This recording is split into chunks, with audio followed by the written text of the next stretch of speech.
복음에 합당한 2번째 복음의 가치 로마서 2장 16절 내가 복음을 부끄러워하지 아니하노니 이 복음은 모든 믿는 자에게 구원을 주시는 하나님의 능력이 됨이라. 첫째는 유대인에게요 또한 헬라인에게로라.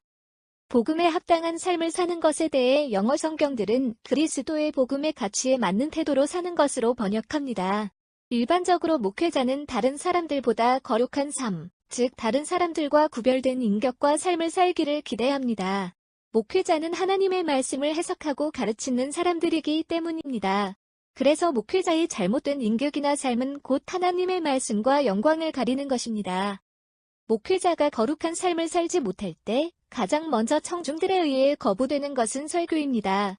설교를 들으면서 속으로 당신이나 먼저 변화되세요. 당신이 전하는 말씀은 당신 한 사람도 변화시키지 못하는데 어찌 하나님의 말씀입니까? 라고 하며 마음의 문을 닫게 됩니다.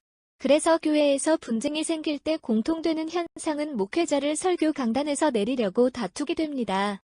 목회자 개인이 욕을 듣는 것이야 큰 문제가 안 되지만 그로 인해 하나님의 말씀이 가려지고 그 가치가 떨어진다면 참으로 두렵고 떨리는 일입니다. 그래서 저는 설교자로서 개인적으로 간절히 기도하는 것은 말씀을 은혜롭게 잘 전하는 것보다 깨끗한 통로가 되어 하나님이 말씀을 방해하거나 훼손하지 않고 전하는 것입니다. 자신이 전하는 하나님의 말씀의 가치를 아는 사람이라면 누구나 이런 마음일 것입니다. 마찬가지로 교인들도 그리스도의 복음의 가치를 안다면 결코 세상에서 가볍게 살아갈 수 없습니다. 그리스도의 복음의 가치 때문에 말 한마디, 행동 하나도 함부로 하지 않습니다. 복음이 구원하시는 하나님의 능력이고 로마서 2장 16절, 하나님의 지혜와 하나님의 능력입니다. 고린도전서 1장 24절.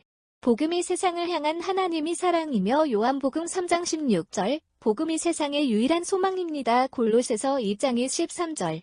그래서 수많은 믿음의 선배들이 이 복음을 위해 목숨을 바쳐왔습니다.